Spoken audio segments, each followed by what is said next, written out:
Hello दोस्तों, आप सभी का स्वागत है आपके चैनल फाइनेंशियल अनअकैडमी में। और मैं हूं आपका दोस्त अभिषेक।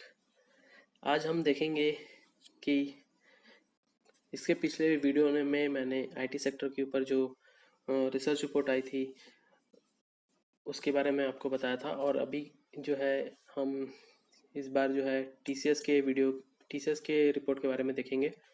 तो सबसे पहले जो है बिना लेट किए हम देखते हैं टीसीएस के कैसे रिजल्ट की बात की जो ये ब्रोकरेज रिपोर्ट है। ठीक है, तो सबसे पहले देखेंगे हम यहाँ पर थ्री आर मैट्रिक्स में। ठीक है, थ्री आर मैट्रिक्स वही है, right sector, right quality and right valuation. ठीक है, तो right sector this is right, right quality this is right and right valuation. तो वैल्यूएशन के हिसाब से देखेंगे तो ये थोड़ा सा महंगा है टीसीएस जो है, मगर आप हमेशा देखेंगे कोई भी अच्छी चीज़ जो है हमेशा महंगी ही मिलती है। तो ये महंगा है और महंगा ही रहेगा आगे भी, अगर इसके परफॉर्मेंस ऐसे ही रहे तो। बहुत ही अच्छा परफॉर्मेंस आया था। ठीक है, देखिए लास्ट क्वार्टर में भी जो है ये लास्ट क्वार्टर में भी इसका जो है वैल्यूएशन वैसे ही महंगा था और अभी भी महंगा ही है। इसका जो बाइंग प्राइस है इन्होंने 3590। ठीक है, ये इनका टारगेट प्राइस है नेक्स्ट क्वार्टर के लिए। मेरे ख्याल से ये लगता है अगर मार्केट ऐसे ही चलता रहा तो ये इसी हफ्ते जो है ये प्राइस आ जाएंगे। टीसीएस के आज के प्राइस जो है, टीसीएस का जो आज का प्राइस है वो 3176 है, जो कि हमारे टारगेट से ज़्यादा दूर नहीं है 3590 से। और हो सकता है इसी क्वार्टर में जो है ये इसी हफ्ते आ जाए अगर मार्केट ऐसा ही चलता रहा तो हम सबसे पहले देखेंगे इसके जो रिजल्ट है। ठीक है, जो प्राइस टारगेट है वो 3590 में इन्होंने मेंटेन करके रखा है। FY20 जो है, जो क्वार्टर जो है स्ट्रॉन्ग रहेगा, परफॉर्मेंस जो है रोबस्ट रहेगा, रोबस्ट डिमांड है कंपनी की। ठीक है, मार्केट शेयर गेन होगा इसका। ठीक है, डील रैंप अप्स होंगे, डील्स बढ़ेंगे। ठीक है, और फ्री कैश फ्लो जनरेशन जो है कंपनी करेगी। ठीक है, इन्होंने अपना डिविडेंड भी डिक्लेयर किया है 6 रुपीज़ पर शेयर का। ठीक है, और लास्ट क्वार्टर में तो आपने देखा था कि टीसीएस का जो बाईबैक आया था 3000 के रुपीज़ के ऊपर। तो कंपनी जो है 3000 मान के चलिए, ये एक हर्डल है, यहाँ से नीचे नहीं जाएगा क्योंकि बायबैक प्राइस जो है वो 3000 के आसपास है। अगर बहुत वर्स्ट के सिनेरियो में जो है ये नीचे जा सकता है, अदरवाइज ये तो नीचे नहीं जाएगा। ठीक है, और इसका देखिए रेवेन्यू गाइडलाइन जो है 11 to 15% CAGR ओवर 21 to 23, मतलब 2 सालों में जो है ये 11 से to 15% जो है ये अर्निंग क्लॉक कर सकता है। ठीक है, अब इसमें देखेंगे कि पॉजिटिव क्या क्या है। एबिट मार्जिन जो है इम्प्रूव हुआ है। ठीक है, डिस्पाइट वेज रिविजन। ठीक है, टीसीएस जो है एक ऐसी कंपनी है आईटी सेक्टर में जिसके इतने एम्प्लॉय हैं, ऐसा एम्प्लॉय इंफोसिस के पास भी नहीं है। ठीक है, इतने सारे एम्प्लॉय है, एम्प्लॉय क्वांटिटी बहुत ज़्यादा है, मगर इनका वेज रिविजन भी हुआ, फिर भी इन्होंने अपना मार्जिन जो है वो मेंटेन करके रखा। ठीक है, जो स्ट्रीट की एक्सपेक्टेशन थी उससे मेंटेन करके रखा। ठीक है, और ये जो है BFSI जो उनका वर्टिकल है वो 2.6 बिलियन का है। ठीक है, टोटल उनका जो फोकस है बैंकिंग फाइनेंशियल सर्विसेज लिमिटेड में एरिया में जो है तो 2.6 बिलियन का हो गया, स्ट्रॉन्गेस्ट इन हिस्ट्री। ठीक है, मतलब इससे पहले कभी नहीं किया। और की नेगेटिव में क्या देखेंगे, client addition was flat and would remain soft in next couple of quarter. ठीक है, ड्यू टू कोविड जो है क्लाइंट का जो एडिशन है वो कम हुआ है। ठीक है, मतलब फ्लैट रहा है, ऐसे कम भी नहीं ना ज़्यादा, फ्लैट रहा है। ठीक है, और ये नेक्स्ट कपल ऑफ क्वार्टर के लिए भी रह सकता है, इसलिए इन्होंने प्राइस जो है इतना एग्रेसिव नहीं दिया है, ज़्यादा नहीं दिया है। ठीक है, 3.1 से सीधा 3.5 ही किया, मतलब 400 रुपये ही बढ़ाया है। तो ये एक अच्छा अप्रोच है और मुझे लगता है कि ये टारगेट आराम से अचीव हो जाएगा। ठीक है, अर्निंग अब इन्होंने अर्निंग जो है एस्टिमेट जो है उसको अपग्रेड किया है 23 तक, उसका अर्निंग अपडेट्स देखेंगे हम। देखें जैसे रेवेन्यू जो है इस साल 1,56,949 से बढ़ के FY23 में FY23 में ये 2,06,000 तक पहुंच सकता है, इनका ये अनुमान है। ऑपरेटिंग मार्जिन भी सेम 28, अभी 27 था लास्ट ईयर, ये 26 था 2020 में। और अभी जो चल रहा है 28 पे चल रहा है, तो ये मेंटेन करके रखेंगे। मार्जिन जो है, PAT year on year growth भी है जो थोड़ा स्लाइटली बढ़ के ही रहेगा, ठीक है। नेक्स्ट ईयर 16% और उसके बाद 14%, ठीक है। पी रेशियो देखिए, पी जो है अभी के टाइम पे FY20 FY21 का पी देखिए, पी जो है अभी 34 चल रहा है, ठीक है। तो ये पी जो है अभी नीचे जाएगा, 26 के आसपास जाएगा, ठीक है। तो ROCE भी जबरदस्त है इस कंपनी की, EV to EBITDA जो है वो भी जबरदस्त है कंपनी का। देखिए टीसीएस ने बहुत ही शानदार नतीजे दिए हैं, ठीक है। पहली IT कंपनी थी जिन्होंने रिजल्ट निकाला था, और बहुत ही शानदार, स्ट्रीट को जिन एक्सपेक्टेशन तो वैसे भी हाई थे, उस हाई एक्सपेक्टेशन में अच्छा नंबर देना बहुत बड़ी बात है, ठीक है। और ये टीसीएस ने करके दिखाया है, तो बहुत ही अच्छे शानदार नंबर रहे थे, ठीक है। डिमांड जो रिकवरी है वो फास्टर देन एक्सपेक्टेशन रहा है। Target to report double digit revenue and FY22, ठीक है। डबल डिजिट रेवेन्यू आने के चांसेस हैं FY22 में, है ना। इतने बड़े बड़े जो रिपोर्ट्स हैं ना, मैं पूरे नहीं पढ़ रहा हूँ क्योंकि वीडियो बहुत लेंदी हो जाता है, ठीक है। मैं बस इंपॉर्टेंट पॉइंट्स आपको बताऊंगा, ठीक है।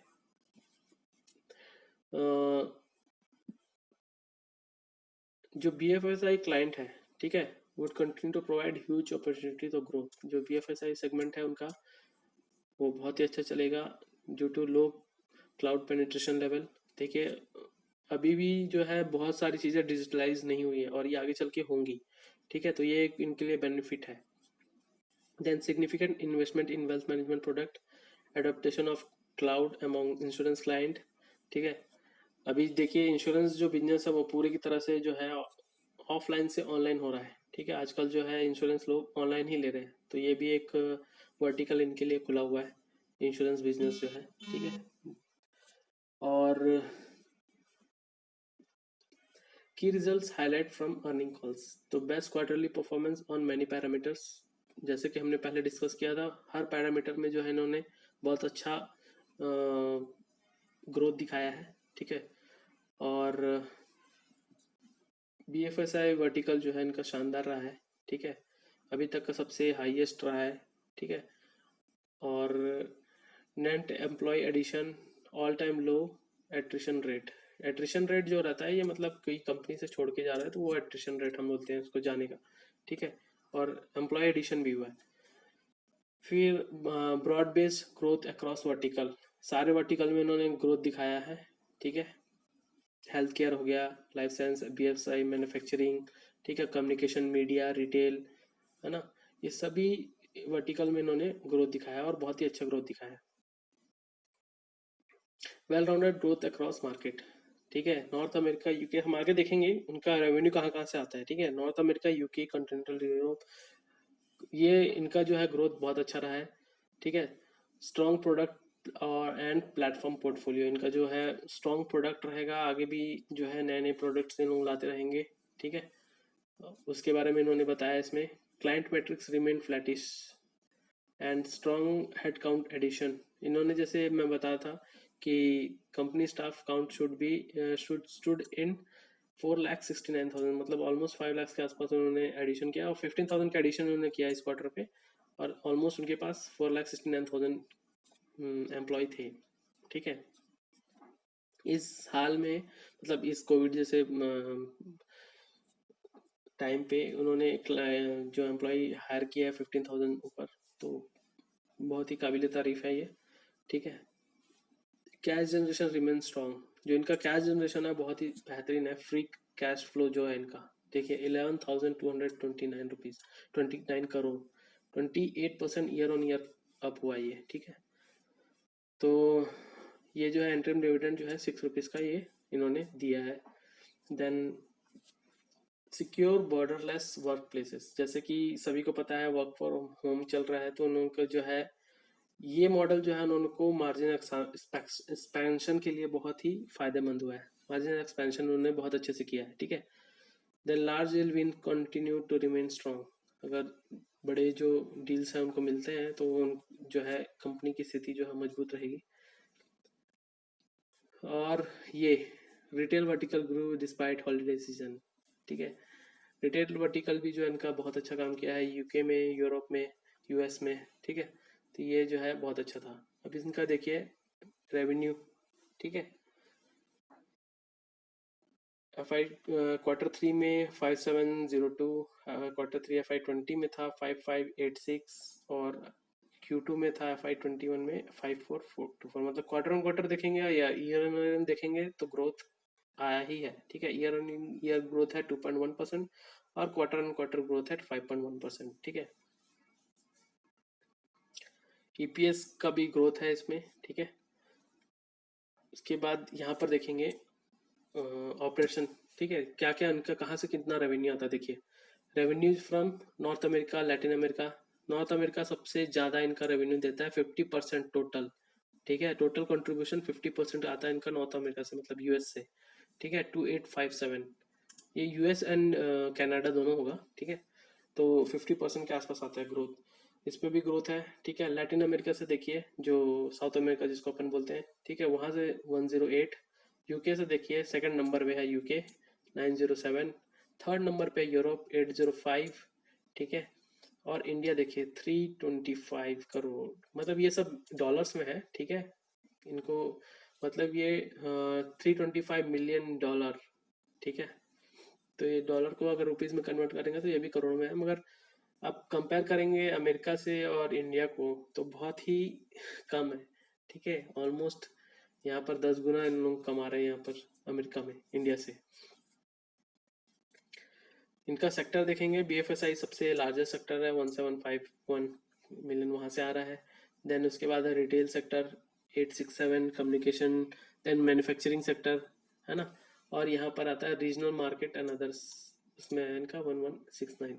तो ये इनका इंडस्ट्रियल वर्टिकल और जियोग्राफिक मिक्स है, ठीक है, कि क्या क्या इनका कैसे रेवेन्यू आता है। ये कांस्टेंट करेंसी ग्रोथ है, ठीक है। पहले जो ग्रोथ अच्छी थी फिर वो धीरे धीरे नीचे आती गई, ठीक है। और ये कोविड के टाइम पे कम हो गई, पर धीरे से अभी बढ़ रही है। तो करेंसी ग्रोथ जो है वो देखा जाएगा। मार्जिन देखिए, मार्जिन जो है हमेशा कम होकर फिर ऊपर गया है, ये भी मार्जिन भी अच्छे था कंपनी के। Outlook and valuation sector wise जो है, expectation acceleration in technology spending going forward, जो है हमेशा जो है IT सेक्टर में टेक्नोलॉजी की स्पेंडिंग होती है, ठीक है। तो उसी बेस पे जो है इनका स्पेंड जो है वही मेन होता है, ठीक है। इनमें सॉफ्टवेयर कंपनीज में कोई भी रॉ मटेरियल्स नहीं होते, उनका जो मेनली स्पेंडिंग होता है वो टेक्नोलॉजी पे ही होता है, ठीक है। अगर कोई सॉफ्टवेयर बना रहे हैं तो उसके लिए होता है, ठीक है। साइबर सिक्योरिटी के लिए होता है, क्लाउड माइग्रेशन के लिए होता है, ये सब के लिए इनके खर्चे होते हैं। कंपनी आउटलुक में देखेंगे, डोमिनेंट पोजीशन में है। देखिए इंडिया में इंफोसिस एक टाइम पे डोमिनेंट कंपनी थी, ठीक है। और TCS ने सेकंड इंफोसिस बनाया है, ये सोचिए, मतलब TCS ने सेकंड इंफोसिस बनाया है ना। मतलब TCS जो है इंफोसिस से कंपिटिटर था, ठीक है। जैसे कि एक HDFC बैंक है, अगर एक और HDFC बैंक बनाना है मतलब वो बहुत ही बड़ी चीज़ है। तो वैसे ही मगर IT सेक्टर में ऐसा हुआ है कि एक इंफोसिस था बहुत बड़ा और एक TCS भी हो गया बहुत बड़ा, ठीक है। वैल्यूएशन वाइज देखेंगे, वैल्यूएशन वाइज तो महंगा है, उतना महंगा भी नहीं है मगर महंगा है, ठीक है। ऑलमोस्ट PE जो है 30 के ऊपर है, तो थोड़ा तो महंगा ही है। अगर कंपेयर करेंगे अदर पीएस के साथ, HCL tech, Infosys, Wipro and TCS का देखिए यहाँ पर PE का रेशियो है FI21 का 21 का HCL टेक का है, सबसे सस्ता है। इन्फोसिस 30 का है, TCS से सस्ता ही है, विप्रो 24 और 34 इसका। अब इनका जो है सारे रेवेन्यू में भी देखेंगे तो TCS का ज़्यादा ही है, ठीक है, सभी कंपनियों से अच्छा ही है। तो कंपनी के बारे में तो मैंने बता ही दिया है, और एक चीज़ बताना चाहूँगा, IT वेंडर जो है ना, ये TCS जो है one of the preferred IT vendor for most of the Fortune 500 and global 1000 companies. जो फॉर्च्यून 500 कंपनी आप जैसे जानते होंगे, ये जो है प्रेफर्ड IT वेंडर है, ठीक है। तो इसलिए इसको जो है ऑर्डर बुक बहुत ही स्ट्रांग रहती है और उनके अर्निंग्स भी जो है बहुत ही स्ट्रांग रहते हैं, ठीक है। तो आज के लिए इतना ही दोस्तों, मिलते हैं हम नेक्स्ट वीडियो में, है ना। तो प्लीज़ चैनल को लाइक कीजिए, सब्सक्राइब कीजिए, ठीक है। Thank you.